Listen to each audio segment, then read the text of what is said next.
आप सबका स्वागत है आज की नई वीडियो पर। जो आज की हमारी नई वीडियो है वो संगठन ढांचा, अर्थ और प्रकार, जो कि कॉमर्स विषय का बिजनेस स्टडी सब्जेक्ट के अंदर टॉपिक आता है। काफ़ी आसान और काफ़ी इंटरेस्टिंग टॉपिक है। पिछली वीडियो हमने संगठन पर ही पढ़ी थी, तो उसी का ही जो है वो सेकंड जो चैप्टर है उसी पर आधारित है ये वीडियो, ऑर्गेनाइजेशन स्ट्रक्चर। तो हम आज इसी टॉपिक के ऊपर जो है वो बात करने वाले हैं। तो देखें आज हम क्या क्या इस टॉपिक के अंदर सीखेंगे। क्या सीखेंगे हम आज? संगठन ढांचे का अर्थ हम जानने का जो है वो प्रयास करेंगे। संगठन संरचना का प्रारूप जानने का, यानी कि कितने प्रकार की होती है, वो जानने का हम प्रयास करेंगे। साथ में कार्यात्मक संगठन ढांचा और डिविजनल संगठन ढांचा, इनके बारे में हम डिटेल में जानने का प्रयास करेंगे। चलिए शुरू करते हैं हम आज की अपनी वीडियो, संगठन ढांचा, अर्थ एवं प्रकार। तो चलिए शुरू करते हैं। तो सबसे पहले हम जान लेते हैं संगठन जो ढांचा है जो हमने आज पढ़ना है उसका असल में अर्थ क्या है। हमारी पिछली वीडियो आपने देख ली होगी जो हमारी संगठन महत्व और प्रक्रिया पर आधारित थी। उसका अगर नहीं देख पाए तो उसका लिंक मैं वीडियो डिस्क्रिप्शन में, और जो ऊपर ये आई बटन जो बना आता है वीडियो के ऊपर, यहाँ पर भी इसका लिंक आपको मिल जाएगा। तो चलिए शुरू करते हैं। संगठन ढांचे का अर्थ: एक ऐसी रूपरेखा जिसके अंदर रहते हुए सभी प्रबंधकीय व अप्रबंधकीय कार्य पूरे किए जाते हैं, हम उसे संगठन ढांचा कहते हैं। या फिर दूसरे शब्दों में कहें कि उस विशेष संरचना से हम संगठन ढांचे को समझ सकते हैं जिसका निर्माण संगठन प्रक्रिया के दौरान किया जाता है। संगठन प्रक्रिया हमने पिछले चैप्टर में हमने पढ़ा था। कौन कौन से स्टेप थे संगठन प्रक्रिया में?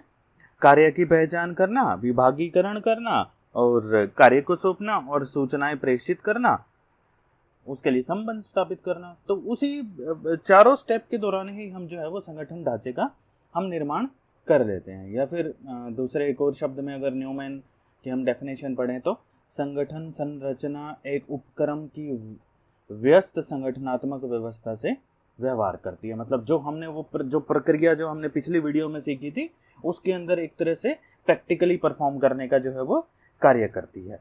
तो जब संगठन ढांचे की हम बात करते हैं तो दिमाग में एक प्रश्न यह भी आता है कि हर प्रकार के जो है वो व्यवसाय में संगठन ढांचा एक ही प्रकार से चलता है? तो इस तरह से कोई डिसाइडेड नहीं है, क्योंकि हर संगठन, हर बिजनेस का आकार अलग अलग हो सकता है, उनका प्रोडक्शन अलग अलग हो सकता है, उनकी कार्यविधियां अलग अलग हो सकती हैं। तो इसीलिए जो है वो संगठन संरचना का डिज़ाइन या प्रारूप जो होता है वो संगठन के जो प्रकार के ऊपर डिपेंड करेगा कि किस प्रकार का हमारा संगठन जो है खड़ा है। तो स्थिति वंश जो है वो परिस्थितियों के अनुसार जो है वो परिवर्तनशील होता रहता है। तो कह सकते हैं कि संगठन संरचना या ढांचे का कोई एक ऐसा स्टैंडर्डाइज्ड डिज़ाइन या प्रमापित जो है वो ढांचा नहीं है, प्रारूप नहीं है, जिसे सभी संस्थाओं में एक समान रूप से लागू किया जा सकता है। इसके अनेक प्रकार, अनेक टाइप्स हो सकते हैं जिनका हम आगे इसी वीडियो में हम पढ़ेंगे। तो क्या अर्थ हो गया संगठन ढांचे का जो हमें याद रखना है?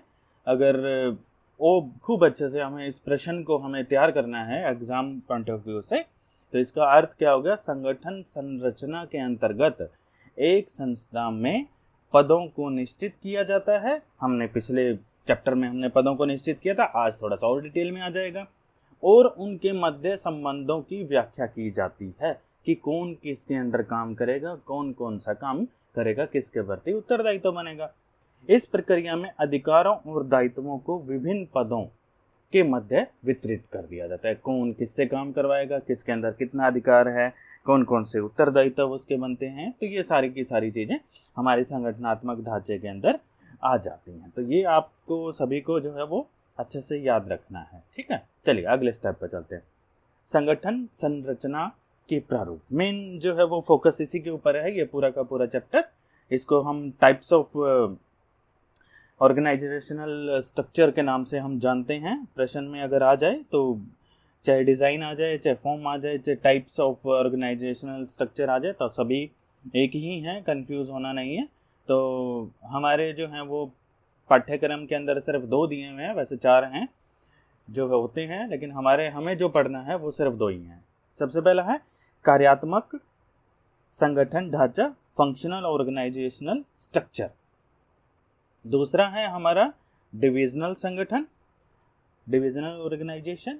तीसरा है हमारा रेखा संगठन या फिर शीर्ष संगठन, लाइन ऑर्गेनाइजेशन के हम इसको जानते हैं, बड़ी क्लासेस में हम इसमें डिटेल में हम इसको पढ़ते हैं।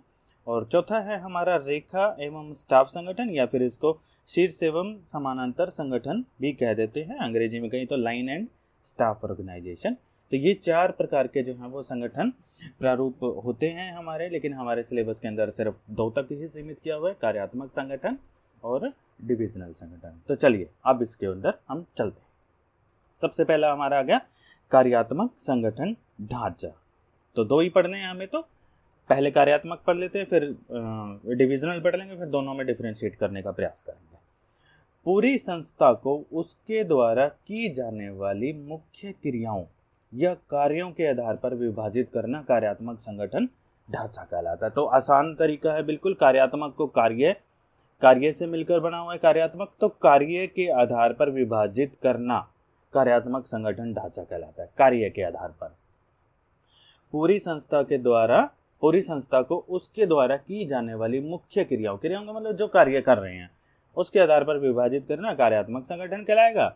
या फिर हम दूसरे शब्दों में कहें तो पूरे उपक्रम को, प्लांट को उसके द्वारा की जाने वाली मुख्य क्रियाओं के आधार पर विभाजित करना। इसमें प्लांट आ गया, उसमें जो है वो ऑर्गेनाइजेशन आ गया, शब्द सिर्फ यही घुमा फिरा के कहा गया है, तो कोई ज्यादा कंफ्यूज होने की जरूरत नहीं है। कार्यात्मक संगठन ढांचा क्या हो गया, क्रियाओं या फिर कार्य के आधार पर विभाजित करना। सबसे ज्यादा सरल और प्रचलित विधि है हमारी ये वाली, और जितने भी हमारे संगठनल जो ढांचे हैं जिनके प्रारूप हैं वो सभी के सभी औपचारिक संगठन के अंदर जो है वो आते हैं। ठीक है, लास्ट वीडियो में हमने औपचारिक और अनौपचारिक संगठन पढ़ लिया था, आप जो है वो उस वीडियो को देख लीजिएगा, वहां पर समझने के लिए औपचारिक संगठन क्या होता है, अनौपचारिक क्या होता है। तो हमारे जितने भी संगठन संरचना ढांचे हैं वे सभी के सभी प्रारूप जो है औपचारिक संगठन के अंदर आते हैं। तो ये वाली जो है कार्यात्मक संगठन जो ढांचा है ये काफी प्रचलित विधि है। इसके अंतर्गत एक जैसी सभी क्रियाओं को अलग अलग इकाइयों में हम विभाजित कर देते हैं, जिन्हें हम विभाग के नाम से जानते हैं।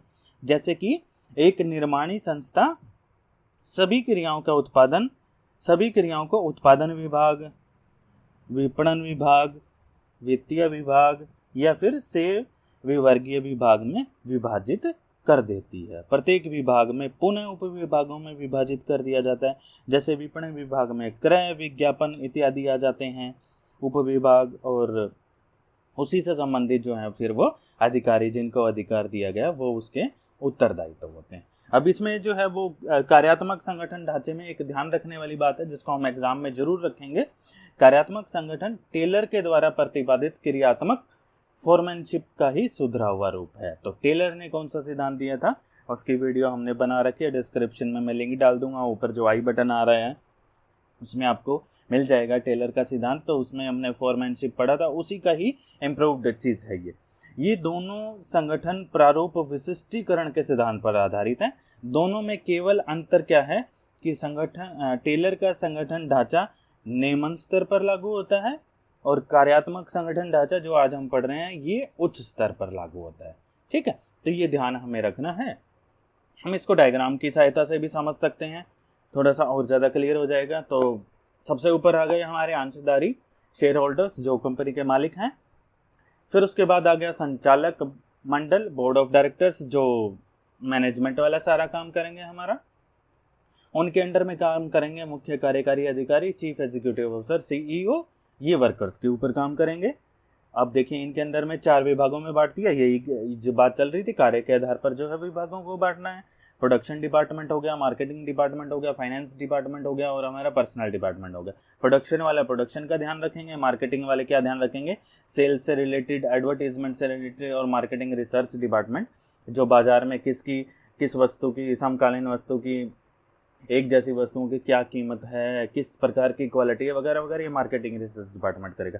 सेल्स वाला सेल के ऊपर ध्यान रखेगा, एडवर्टीजमेंट वाला एडवर्टीजमेंट पर ध्यान रखेगा, फाइनेंस वाले सैलरी वगैरह, कहाँ से पैसा आएगा कहाँ जाएगा, इस तरह की चीज़ों को ध्यान रखेगा। और पर्सनल डिपार्टमेंट कर्मचारियों से संबंधित सभी प्रकार की चीज़ों का ध्यान रखेगा। तो ये डायग्राम के द्वारा ये एक कार्यात्मक संगठन ढांचा का एक डिजाइन है, आपको ये एग्जाम में जरूर बनाना है।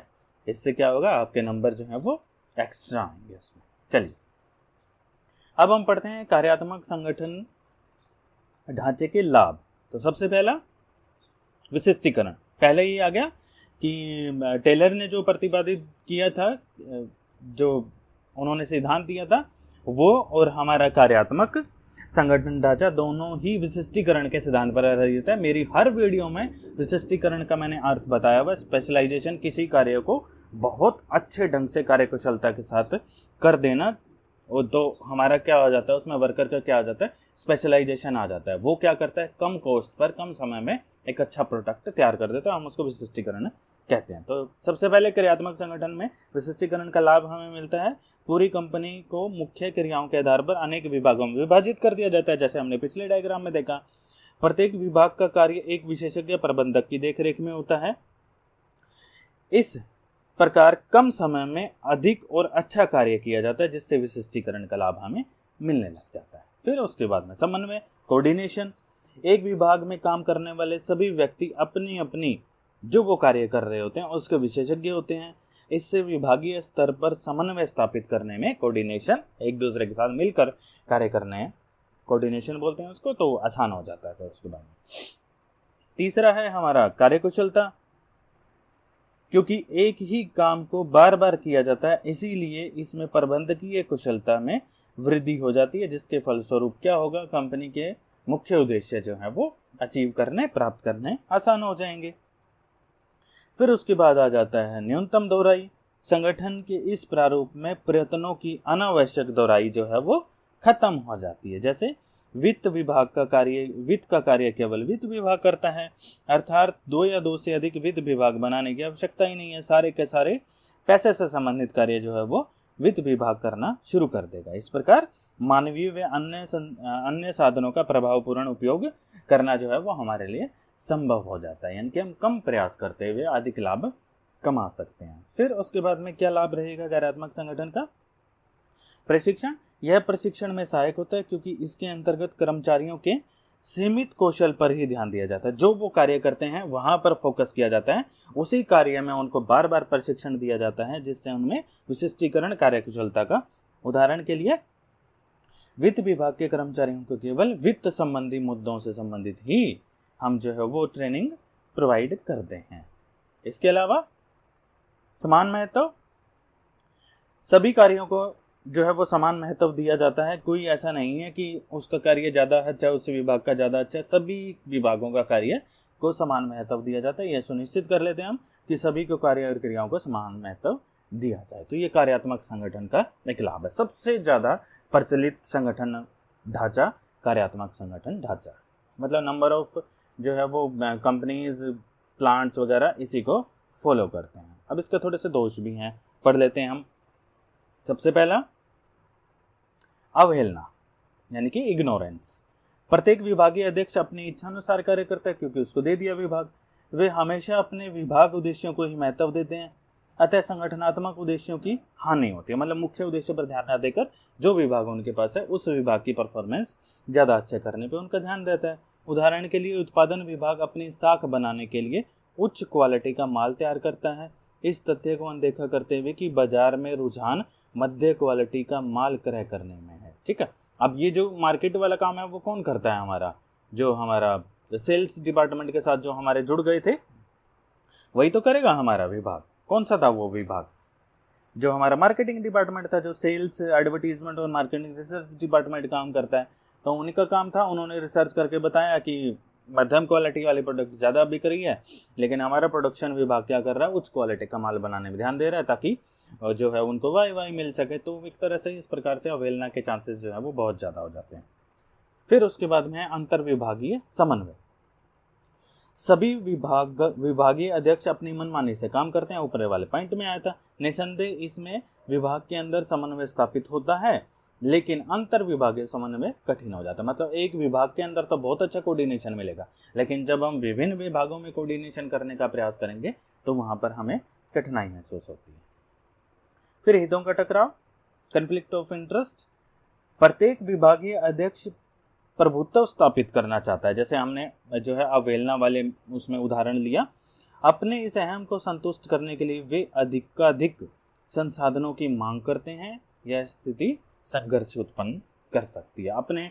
अपनी चीज़ों के डिमांड ज़्यादा रखेंगे कि उनको पहले मिलने चाहिए, तो उससे क्या होगा कि संघर्ष की स्थिति उत्पन्न होने के चांसेस हो जाते हैं। फिर उसके बाद में हमारा आखिरी दोष, संपूर्ण विकास में बाधा।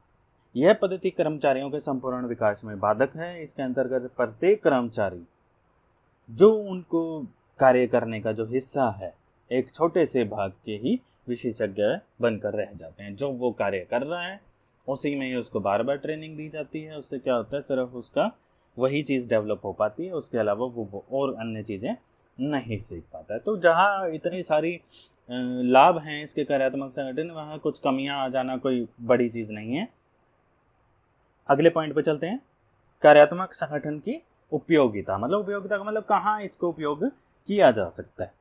तो सबसे पहला, जहाँ व्यावसायिक इकाई का आकार बड़ा हो, ठीक है, बड़े बड़े प्लांट्स, बड़े बड़े फैक्ट्रीज, बड़ी बड़ी कंपनीज में इसको प्रयोग में लाया जाता है। जहाँ विशिष्टीकरण आवश्यक हो, किसी एक चीज़ को बनाने के लिए जो है वो हमें स्पेशलाइजेशन की आवश्यकता हो, वहाँ पर हम इसको लागू करते हैं।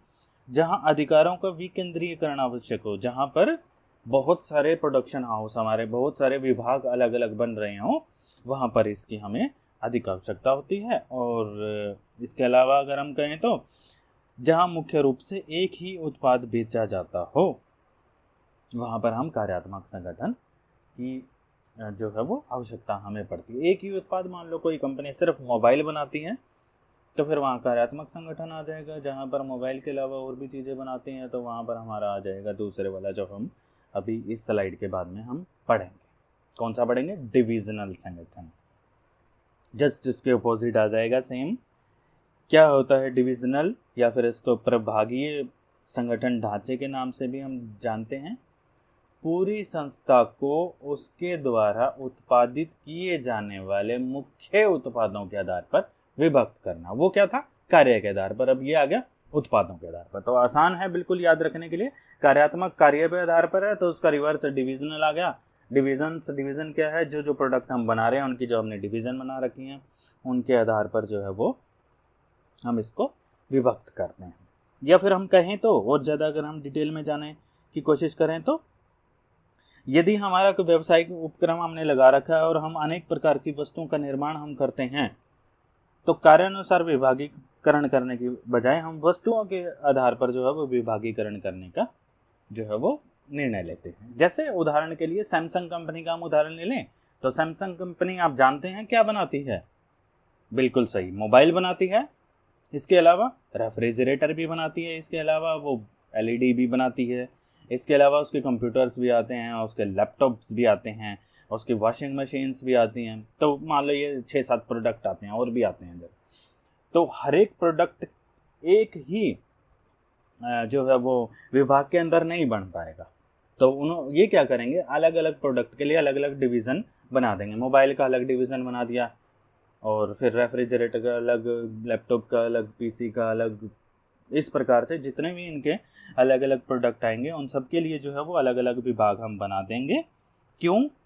ऐसी स्थिति में कार्यात्मक विभागीकरण में यह डर रहता है कि कुछ वस्तुओं की उत्पादन और विपणन पर अधिक जोर दे देंगे और कुछ पर बिल्कुल ध्यान नहीं दिया जाएगा, जिससे क्या होगा कि कुछ प्रोडक्ट तो बहुत ज़्यादा बिकेंगे और कुछ बहुत कम बिकेंगे। तो ऐसी चीज़ों से बचने के लिए पूरी संस्था को वस्तुओं के आधार पर अलग अलग डिवीज़न में बांट दिया जाता है। प्रत्येक वस्तु डिवीज़न से संबंधित क्रय विक्रय विज्ञापन, जैसे वो पिछले हमने कार्यात्मक पढ़ा था, सेम टू सेम उसके बाद में आगे चलता रहेगा। अभी हम जान लेते हैं कि किस प्रकार से, थोड़ा सा डायग्राम से समझने का प्रयास करते हैं इसी चीज़ को। देखिए, ऊपर वाली 3-4 तो सेम टू सेम वैसे ही हैं। अंशधारी कंपनी के मालिक हो गए, फिर संचालन मंडल आ जाएगा, बोर्ड ऑफ डायरेक्टर्स जो बिजनेस का संचालन करेगा हमारा, फिर मुख्य कार्यकारी अधिकारी आ जाएंगे, सीईओ जो आ जाएंगे, जो वर्कर्स के ऊपर काम करेंगे। फिर अब देखिए, अब हमारी कंपनी क्या है, 2 तरह के प्रोडक्ट बना रही है।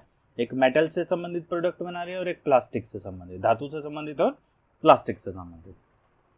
तो धातु से संबंधित प्रोडक्ट को अलग कर दिया, प्लास्टिक वाले विभाग को हमने अलग कर दिया, डिविजन्स अलग अलग बांट दी।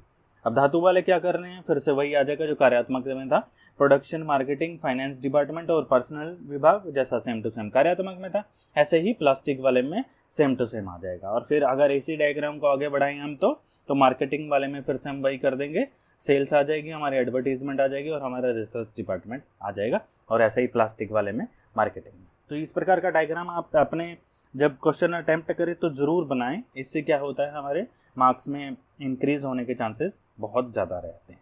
चलिए आगे बढ़ाते हैं टॉपिक को। डिविजनल संगठन के लाभ। सबसे पहला, डिविजनल अध्यक्षों का विकास। प्रत्येक डिविजनल अध्यक्ष अपने उत्पादों से संबंधित सभी कार्य जैसे कि क्रय, विक्रय, विज्ञापन, उत्पाद, वित्त इत्यादि को देखता है। यह चीज एक डिविजनल अध्यक्ष में विभिन्न प्रकार के कौशलों में सहायता मिलती है। पिछले वाले में नहीं था, कार्यात्मक में, उसमें एक ही में कर रहा था। फिर डिविजनल परिणामों को आसानी से आंका जा सकता है। इसमें प्रत्येक डिवीजन की सभी क्रियाएं स्वतंत्र रूप से कार्य करती हैं। हमने अभी बांट दिया था ना, मेटल और प्लास्टिक, तो अलग अलग तरीके से वो अपना काम करेंगे। प्रत्येक डिवीजन के लाभ हानि को अलग अलग आंका जा सकता है। इसी आधार पर अलाभदायी डिवीजन को बंद करने का निर्णय भी लिया जा सकता है। सैमसंग वाला उदाहरण बिल्कुल फिट बैठता है इस पे। मान लो वो 7-8 प्रोडक्ट बनाते हैं और किसी एक प्रोडक्ट में जो है उनकी सेल कम है, तो धीरे धीरे उसको जो है वो कंपनी बंद कर सकती है, और जो ज़्यादा अच्छा प्रोडक्ट मार्केट में डिमांडेड है उसका प्रोडक्शन बढ़ा सकती है। तो डिविजनल परिणाम जो है वो इसमें आसान है। शीघ्र निर्णय लिया जा सकता है, क्विक डिसीजन मेकिंग। प्रत्येक डिवीजन अपने आप में स्वतंत्र होती है अपने कार्य के लिए। एक डिवीजन का प्रबंधक अपने डिवीजन के बारे में स्वतंत्र रूप से निर्णय ले सकता है, जिसके कारण क्या होता है कि जल्दी से जल्दी निर्णय लिए जाते हैं, क्योंकि वो स्वतंत्र है निर्णय लेने के लिए। फिर अगला पॉइंट, सरलता। प्रत्येक उत्पाद के लिए एक अलग डिवीजन की स्थापना की जाती है। हमने डायग्राम में भी देखा, और डिविजनल संगठन जब शुरू हुआ था तो उसकी डेफिनेशन में भी यही था। यदि एक कंपनी एक नया उत्पाद बाजार में लाना चाहती है तो सबसे पहले स्थापित डिवीजनों को छेड़े बिना सरलता से उसको लॉन्च किया जा सकता है, क्योंकि उसके लिए अलग डिवीजन हम स्थापित कर देंगे तो सरलता से कार्य करना संभव होता है। चलिए, तो ये हमारे डिविजनल के लाभ थे। अब दोष भी हैं, थोड़े से हैं इसमें, तो दोष भी हम पढ़ लेते हैं। सबसे पहला पॉइंट आएगा हमारा संघर्ष। प्रत्येक डिविजनल अध्यक्षों का अपना प्रभुत्व स्थापित होता है, क्योंकि वो स्वतंत्र होते हैं। अपने इस अहम को संतुष्ट करने के लिए वे अधिक संसाधनों की मांग करते हैं। उससे क्या होता है, संघर्ष की स्थिति उत्पन्न हो जाती है। कार्यात्मक में भी ये इसी प्रकार का था। फिर कार्य की दोहराई। प्रत्येक डिवीजन के लिए प्रत्येक क्रियाएं कौन कौन सी थी हमारी क्रियाएं, उत्पादन, विज्ञापन, विपणन, वित्तीय या फिर पर्सनल जो हमारा डिपार्टमेंट था, सबकी आवश्यकताएं होती हैं। इसमें प्रयत्नों या कार्यों की अनावश्यक दोहराई होने के चांसेस होते हैं। अतः संसाधनों का जो है वो दुरुपयोग होना शुरू हो जाता है और संचालन लागत अनावश्यक रूप से बढ़ जाती है। हमारी कंपनी के प्रॉफिट कमाने के चांसेस कब होते हैं, जब हम अपने जो भी प्रोडक्ट बना रहे हैं उसकी लागत को हम कम कर लें। आगे चैप्टर्स में आएगा इसी प्रकार की चीज़, वह हम डिटेल में पढ़ेंगे। तीसरा दोष है स्वार्थी प्रवृत्ति, सेल्फिश, जिसको हम कहते हैं एटीट्यूड हो जाता है हमारा। प्रत्येक डिवीजन का यह प्रयास रहता है कि वे बढ़िया प्रदर्शन करें। ऐसा करने से वे अन्य डिवीजनों के हितों को अनदेखा कर सकते हैं। इससे उनमें स्वार्थी प्रवृत्ति झलकनी शुरू हो जाती है। परिणाम स्वरूप उनके व्यवहार से पूरी संस्था के हितों को ठेस पहुंच सकती है। तो ये प्रॉफिट मतलब लाभ बहुत अधिक होते हैं हमारे किसी भी प्रकार की चीज़ों के, लेकिन उसकी कुछ ना कुछ कमियां पाई जाती हैं, वो भी हमें जानना जरूरी होता है। ठीक है। डिविजनल संगठन की उपयोगिता, यूटिलिटी, मतलब हम उसको कहाँ पर उपयोग में ला सकते हैं, किसको, डिविजनल संगठन को। सबसे पहला, जहां पर उत्पादों की संख्या अधिक हो। उसमें हमने क्या पढ़ा था, कार्यात्मक संगठन में जहां पर व्यवसाय का एक आकार बहुत बड़ा हो, इसमें जहां उत्पाद ज्यादा बनते हो। फिर जहां अलग अलग निर्माणी तकनीकों और विपणन की पद्धतियों की आवश्यकता हो। निर्माणी तकनीक मतलब क्योंकि प्रोडक्ट अलग अलग हो गए थे, निर्माणी में किसी के लिए अलग मशीन की आवश्यकता है, किसी के लिए अलग वर्किंग स्किल्स की आवश्यकता है, तो वहां पर हम डिविजनल संगठन की यूज करते हैं। फिर जहां पर संस्था का आकार काफी बड़ा हो, तो ये कॉमन सा इनकी उपयोगिता है, जहां पर संस्था का आकार बड़ा हो। तो ये था हमारा डिविजनल संगठन। अपने टॉपिक के अंतिम चरण पर हम हैं। कार्यात्मक संगठन ढांचा और डिविजनल संगठन ढांचा में क्या डिफरेंस होता है ये हम पढ़ लेते हैं। फिर उसके बाद 1-2 क्वेश्चन इंपॉर्टेंट जो है वो मैं आपको बता दूंगा। सबसे पहले अंतर का आधार, बेसिस ऑफ डिफरेंसेस। सबसे पहले है अपना स्थापना, फॉर्मेशन कैसे होती है। कार्यात्मक ढांचा जो होता है वो कार्यों के आधार पर किया जाता है। हमने अर्थ भी इसका पढ़ा था यही वाला कि कार्यों के आधार पर जब हम कोई ढांचा तैयार करते हैं तो उसको हम फंक्शनल स्ट्रक्चर कहते हैं। और डिविजनल स्ट्रक्चर जो होता है वो होता है उत्पादों के आधार पर। फिर विशिष्टीकरण, कार्यात्मक ढांचे में कार्य विशिष्टीकरण होता है और डिविजनल ढांचे में उत्पाद विशिष्टीकरण हमारा होता है। फिर उसके बाद में रिस्पॉन्सिबिलिटीज, कार्यात्मक ढांचे में विभागीय उत्तरदायित्व निर्धारित करना कठिन होता है। विपरीत परिणाम आने पर कोई भी विभाग उत्तरदायित्व लेने के लिए तैयार नहीं होता है कार्यात्मक ढांचे में। और विभागीय में उत्तरदायित्व निर्धारण करना आसान होता है अपेक्षाकृत। विपरीत परिणाम आने पर डिविजनल प्रबंधक अपने उत्तरदायित्व से पीछे नहीं हट पाता। फिर प्रबंधकीय विकास, मैनेजरियल डेवलपमेंट, कार्यात्मक ढांचे में विभागीय प्रबंधक केवल एक ही कार्य का विशेषज्ञ होता है तो उसका सीमित विकास हो पाता है, प्रबंधकीय जो सीमित विकास होगा उसका। और डिविजनल में वो अनेक क्रियाएं देखता है तो उसका विकास जो है वो ज़्यादा अधिक संभव। फिर कॉस्ट ही हमारी जो है वो प्रॉफिट को बढ़ाती है। कार्यात्मक संगठन में कार्यों की दोहराई ना होने से लागत कम आ जाती है, जबकि हमारे डिविजनल ढांचे में कार्यों की दोहराई होने के चांसेस ज़्यादा होते हैं तो उसमें लागत ज़्यादा होने के चांसेस हो जाते हैं।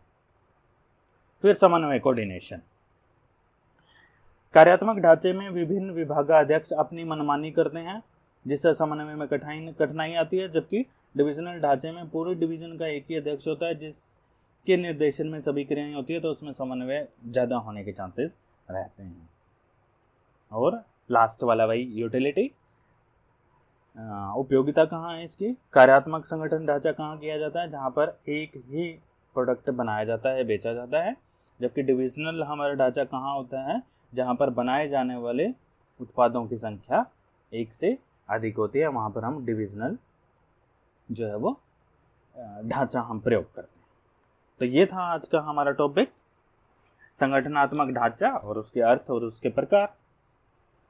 इसमें से काफ़ी बार प्रश्न जो है वो बोर्ड की कक्षाओं में आ चुका है और नेट के एग्ज़ाम में भी आया है और एस्टेट और स्क्रीनिंग वाला जो हमारा टेस्ट होता है टीचर भर्ती का उसमें भी आ चुका है। जैसे कि कुछ 1-2 प्रश्न मैं बता देता हूँ जो आए हैं। पहले क्रियात्मक संगठन ढांचा और प्रभागीय, जो डिविजनल को प्रभागीय बोलते हैं, संगठन ढांचा किसे कहते हैं, इसमें अंतर स्पष्ट कीजिए। तो ये क्वेश्चन कई बार रिपीट हो चुका है इस प्रकार का, और डिफरेंस वाला कई बार रिपीट हो चुका है प्रश्न। या फिर संगठन संरचना के कितने प्रारूप हैं, कितने प्रकार की होती हैं, हमने इसमें देखा संगठन ढांचा 4 प्रकार के होते हैं। और बार बार रिपीट हुआ है प्रश्न, कार्यात्मक संगठन के विभागों की स्थापना किसके आधार पर होती है। जो छोटे प्रश्न आते हैं 1-1 नंबर के, उसमें ये इस प्रकार के प्रश्न जो हैं वो बार बार रिपीट हुए। या फिर किस संगठन की सोपानिक श्रृंखला में सिद्धांतपूर्ण रूप से पालन किए जाते हैं, तो इस प्रकार के प्रश्न जो हैं वो बार बार रिपीट हुए।